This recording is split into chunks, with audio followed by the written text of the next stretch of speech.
Hello everyone, welcome back to my YouTube channel. In this video, we will learn how to use has to and have to. तो दोस्तों इस video में हम सीखेंगे वर्तमान काल में has to और have to का उपयोग कहाँ करते हैं। तो दोस्तों इस वीडियो में आपको मैं सब कुछ बताने वाला हूँ, इसका स्ट्रक्चर कैसा होता है, इसका कंसेप्ट क्या होता है, इसको कहाँ पे यूज करते हैं, कैसे यूज करते हैं और इसको सेंटेंस मेकिंग कैसा होता है, वो सब कुछ मैं इस वीडियो में आपको बताने वाला हूँ। जब हमें वर्तमान में कोई काम करना पड़ता है या कोई काम करना हो, जब हम इंस्टेंट डिसीजन लेते हैं कि मुझे यह काम करना है, जैसे मुझे स्कूल जाना है, मुझे वहाँ जाना है, मुझे हॉस्पिटल जाना है, मुझे पत्र लिखना है, तो इस तरह के जो सेंटेंस जो हम इंस्टेंट डिसीजन लेते हैं कि मुझे यह काम करना है या तो मुझे करना पड़ता है या तो करने की ज़रूरत है, तो वहाँ पे हम हैव टू और हैज़ टू का यूज़ करते हैं। ठीक है, तो सबसे पहले हम इसका कंसेप्ट देख लेते हैं कि इसका कंसेप्ट क्या होता है, फिर उसके बाद हम स्ट्रक्चर देखेंगे, फिर प्रैक्टिस सेंटेंस भी बनाएंगे और साथ साथ में प्रैक्टिस ही करेंगे। ठीक है दोस्तों, अगर आपको मेरी वीडियो अच्छी लगती है, इससे कुछ सीखने को मिलता है, तो प्लीज़ मेरे चैनल को सब्सक्राइब कीजिए, लाइक कीजिए और अपने दोस्तों के साथ शेयर कीजिए, because I need your support. तो दोस्तों आपके सपोर्ट के बिना कुछ नहीं हो सकता। अगर आप मेरे चैनल को सब्सक्राइब करते हैं तो मुझे मोटिवेट मिलता है और मुझे वीडियो बनाने के लिए और भी मोटिवेट मिलता है। ठीक है दोस्तों, तो प्लीज़ चैनल को सब्सक्राइब कीजिए और अपने दोस्तों के साथ शेयर कीजिए।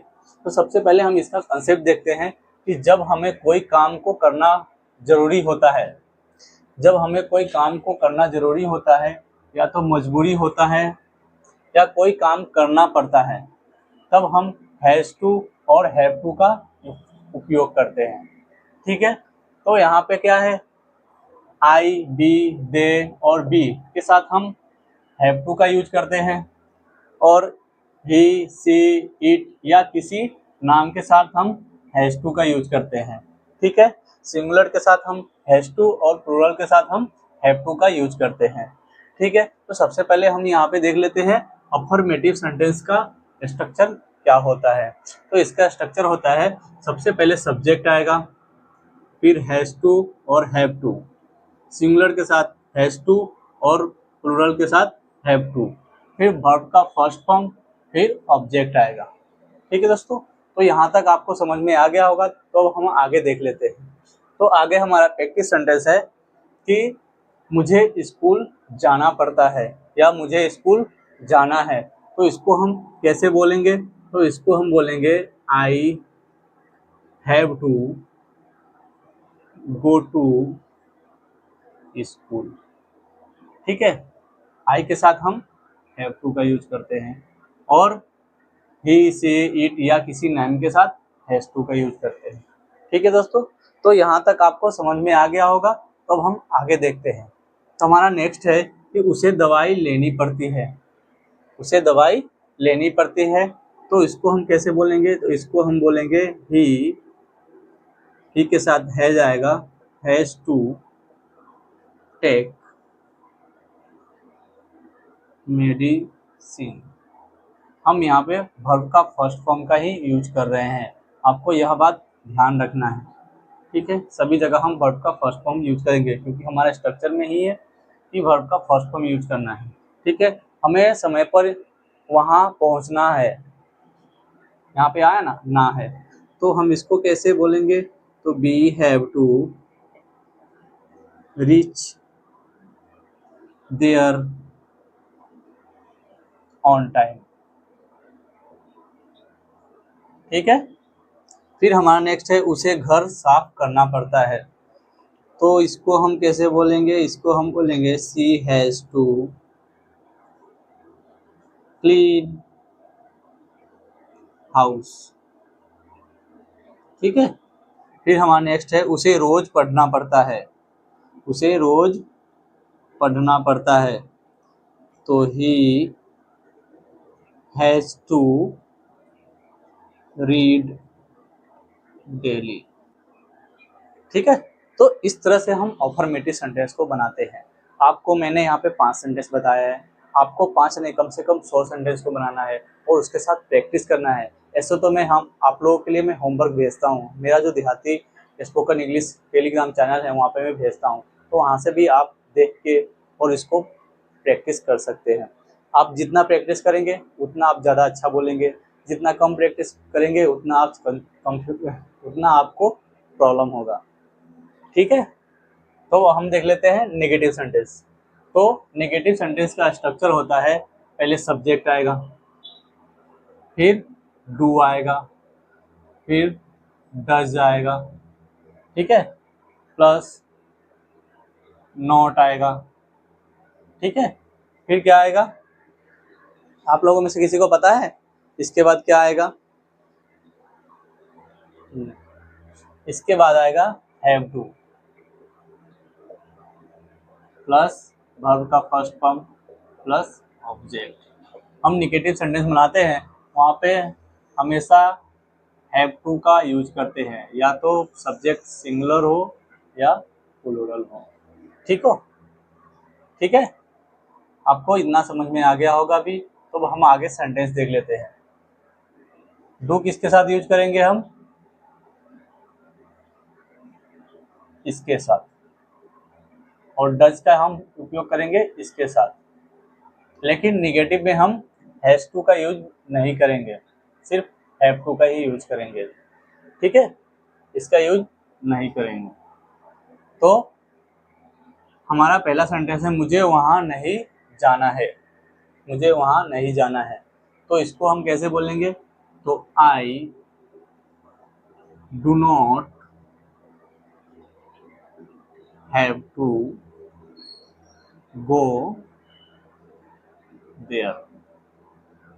ठीक है, नेक्स्ट है हमारा उसे खाना नहीं बनाना पड़ता है। तो she doesn't have to cook food. उसे खाना नहीं बनाना पड़ता है। ठीक है, हमें पैसे खर्च नहीं करना पड़ता है, तो इसको हम बोलेंगे we don't have to spend money. ठीक है, क्या बोलेंगे इसको? We don't have to spend money. और उसे खाना नहीं बनाना पड़ता है, उसको क्या बोलेंगे? She doesn't have to cook food. ठीक है, हमारा नेक्स्ट है उसे स्कूल नहीं जाना पड़ता है। तो ही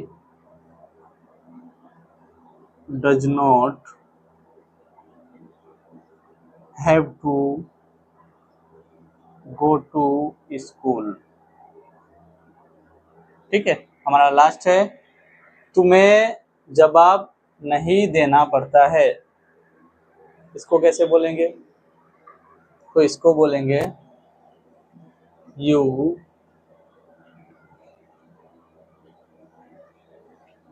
don't have to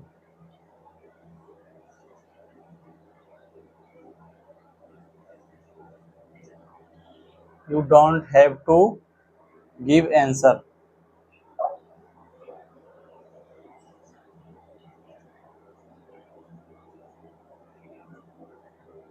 give answer। ठीक है, तो इस तरह से हम अफर्मेटिव सेंटेंस को और नेगेटिव सेंटेंस को बनाते हैं, और इस तरह के सेंटेंस को हम ऐसे बोलते हैं। ठीक है, आपको यहाँ तक समझ में आ गया होगा। तो हम देख लेते हैं इंट्रोगेटिव और इंट्रोगेटिव नेगेटिव सेंटेंस। तो अभी हमने देखा अफर्मेटिव सेंटेंस और नेगेटिव सेंटेंस को हम कैसे बोलते हैं, उसका स्ट्रक्चर क्या होता है, उसको कैसे बोलते हैं, उसको कैसे sentence making.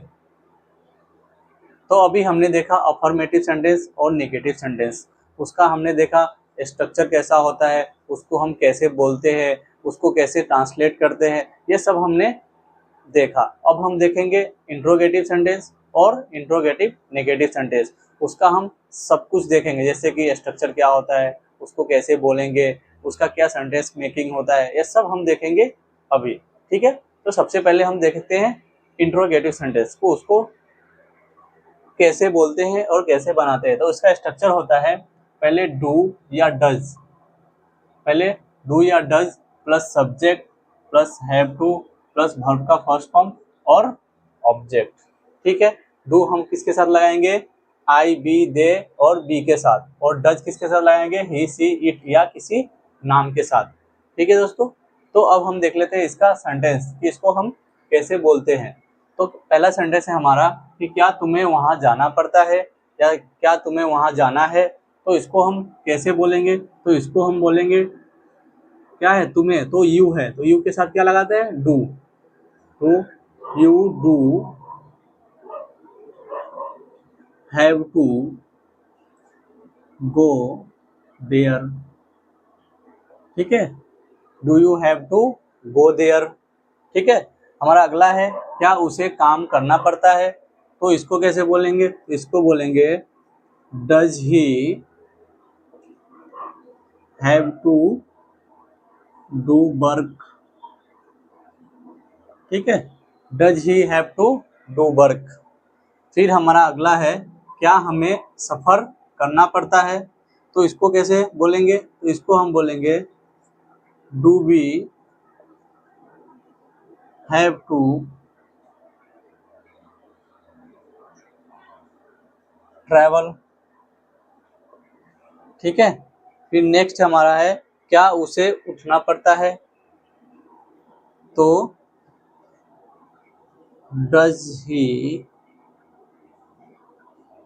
Have to get up in the morning. ठीक है, क्या उसे सुबह में उठना पड़ता है, में क्या उसे सुबह में, यहाँ पे आएगा ना,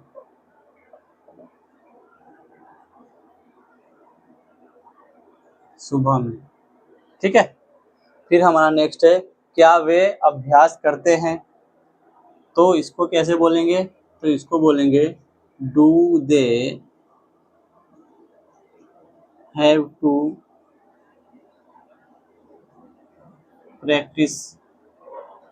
ठीक है, do they have to practise. तो इस तरह से हम इंट्रोगेटिव सेंटेंस को बोलते हैं और उसके स्ट्रक्चर और ऐसे हम सेंटेंस को बनाते हैं। अब हम देख लेते हैं इंट्रोगेटिव नेगेटिव सेंटेंस। ठीक है, तो इसका स्ट्रक्चर होता है पहले डू और डज आएगा, फिर सब्जेक्ट आएगा, फिर नॉट आएगा, फिर हैव टू, फिर वर्ब का फर्स्ट फॉर्म और ऑब्जेक्ट आएगा। ठीक है, तो हमारा यहाँ पे पहला सेंटेंस है क्या तुम्हें खाना बनाना पड़ता है। तो इसको कैसे बोलेंगे, इसको हम बोलेंगे do you have to, no sorry, do you not have to cook food. ठीक है, नेक्स्ट है क्या तुम्हें इंग्लिश नहीं बोलना है। तो इसको क्या बोलेंगे, do you not have to speak English. ठीक है, फिर नेक्स्ट है क्या उसे कुछ नहीं कहना है। तो does he not have to say anything. ठीक है, फिर नेक्स्ट है हमारा क्या हमें पत्र नहीं लिखना है। तो do we not have to write letter. ठीक है, और लास्ट है हमारा क्या मुझे मार्केट नहीं जाना है। तो do I not have to go to market. ठीक है, तो दोस्तों आज हमने देखा हैव टू और हैज टू को प्रेजेंट में कैसे यूज करते हैं और उसका कहाँ कहाँ पे प्रयोग होता है और उसका टाइमिंग क्या होता है, क्योंकि स्पोकन इंग्लिश पूरा टाइमिंग का ही खेल है। ठीक है, हम टाइम और टेंस पढ़ेंगे, उसमें हम सब कुछ डिटेल्स में पढ़ेंगे। ठीक है, तो आज हमने देखा हैव टू और हैज टू। कल हम देखेंगे पास्ट में हैड टू का यूज क्या होता है, कैसे होता है, उसका स्ट्रक्चर क्या होता है, उसका सेंटेंस मेकिंग कैसे होता है, वो सब हम आपको कल के वीडियो में बताएंगे। ठीक है, तब तक के लिए इतना ही, मिलते हैं नेक्स्ट वीडियो में। तब तक के लिए कीप लर्निंग, कीप ग्रोइंग।